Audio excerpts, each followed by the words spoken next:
Good morning, good afternoon, good evening, depending on where you are. God bless you wherever you are, and bless your works of your hand. With you again, Prof. With you once again. We are continuing to appreciate those who are supporting us, who are supporting all our platforms, social media platforms, our handles, and and YouTube, TikTok, and then Facebook. Those who are intending to join us, we continue to encourage you. Please continue to distribute our work by sharing different platforms, social media platforms. God bless you. God bless you for all the support, the massive support. We move forward. We must continue. Today we have come with some good one.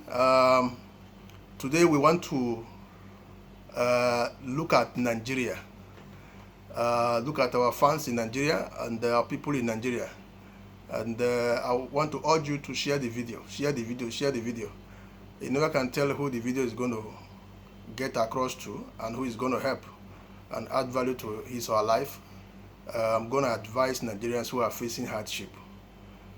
Things are really tough. Things are that tough. You may be wondering, if I'm in Nigeria, and why must I be talking about the hardship in Nigeria? Because ordinarily I should be talking by experience. But what people don't really understand is that whatever affects people in Nigeria affects many of us abroad. In fact, it affects us more. In most cases, it affects us more than even those who are within Nigeria. You see, because when the economy is bad, and there is too much hardship, the truth of the matter is that there will be a lot of calls, there will be a lot of financial pressure that will be placed on those who are abroad. Not really that those who are abroad have the money or have all it takes to take care of people who are back home, but because people who are back home are looking at people abroad to be people who have succeeded. In most cases, that's not actually the reality, but that's just the thinking, and there's nothing you can do about it. So the pressure, is always high. It's always high. So that's why some of us are concerned, and then we show that compassion. And if we have one or two advice or tips to give, so as to alleviate, the pains of the people, what people are going through, we really, try to make ourselves available to provide that service. Because at the end of the day, what matters is, everybody succeeding together. That is the best. If we succeed over here and people back home also, succeed, life will be very smooth. Life will be smooth. Things will all go well for everybody. There is a balance in my local language that umuna mwezi wako ilo na asi ana. If everybody should succeed in a family, or in a community, hatred, envy, jealousy, and bitterness, will go. Everybody will be okay. Nobody will care about what you have, or you have more than the other. So, but when there is that imbalance, economic imbalance, that is where the problem always arises. So that pressure will always be there. The pressure of demand, help me, they give me this one, help me, bros, help me, uncle, So the hardship is actually much back home in Nigeria. We have that understanding. So that's why I've come up with this, short video to see if this can be of help to some people. Even if it's not help to you, you may need to share the video. We never can tell who may need it in one way or the other. I actually have done some research. I've done some consultations. I have people on ground. I've done some, feasibility studies of market survey, and then I've come up with these outlines. So it's a thorough research work. It took me time to do it, especially between December last year to this January, 2024. So I've been able to put things together. I've searched properly the kind of businesses that one can actually manage, petty businesses that one can actually manage to sustain himself or to diversify, even if you are working, if you are working at earning salary.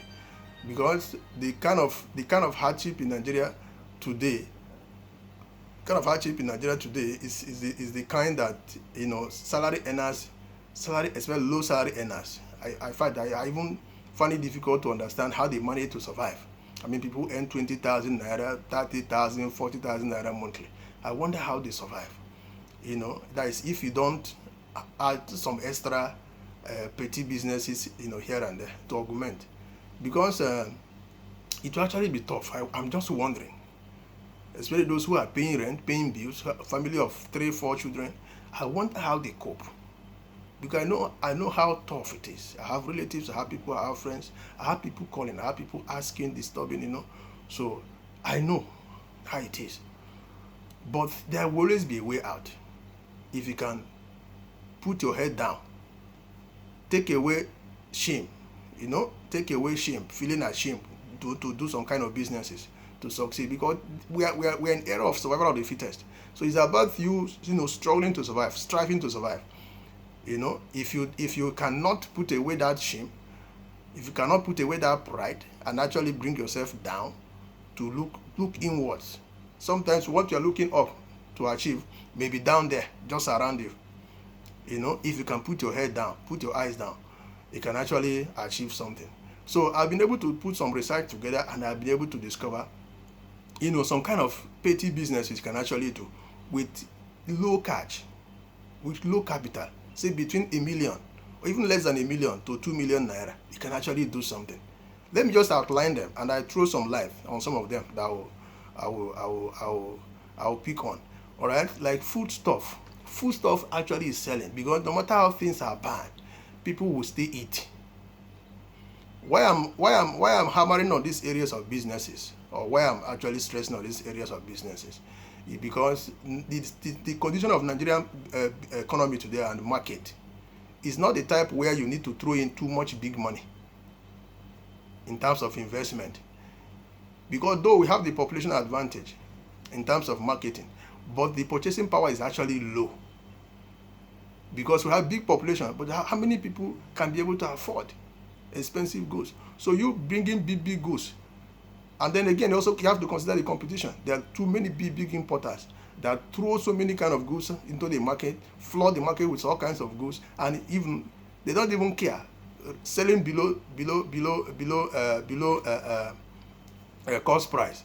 And you that will be making little retail with that your little amount of money, how much again do you make? So you have to consider all these factors, and the more reason why you shouldn't be looking at expensive goods kind of business. And then you may need to look downwards and see those small kind of businesses you may underrate, or look at cheap articles or cheap businesses, but they are the actual things selling. Okay, so food stuff, because no matter how tough things are, no matter the purchasing power of people must eat. People must strive to eat. They must look for something to eat so as to be alive, except who want to commit suicide. So food stuff is selling. Go into that market. Throw away your pride. Go into the market. The busy market.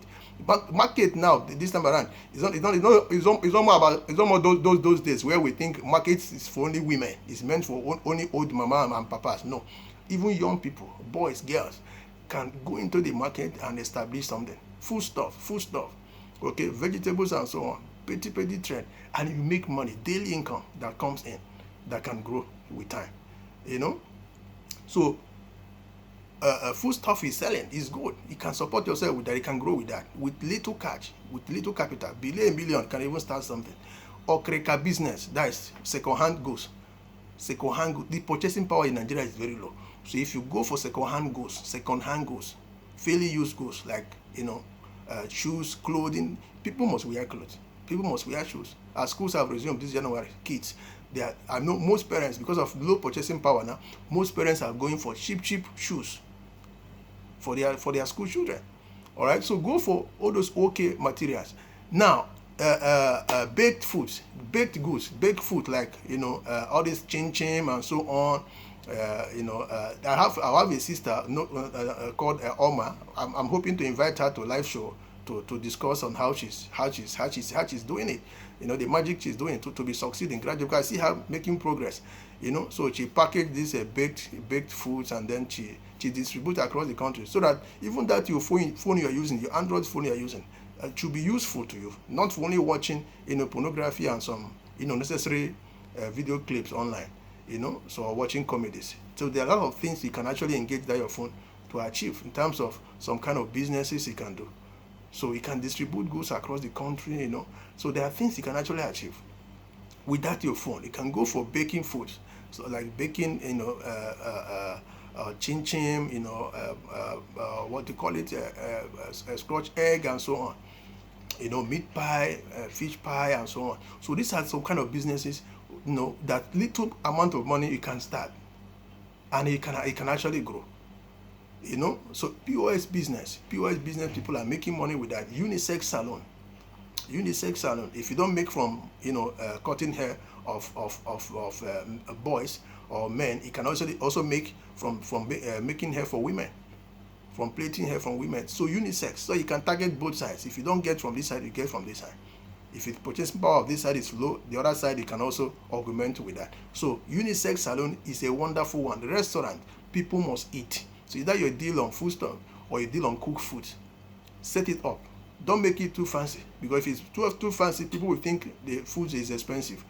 Just make it a bit local. It's about removing pride and go on the low key, and it can actually succeed. Building materials like cement, paint. These are kind of businesses that are selling. No matter how things are bad, there are still people who have that edge in terms of financial resources, and they are building. There are a lot of building constructions going on. So cement will continue to sell, no matter how things are bad. Cement and paint.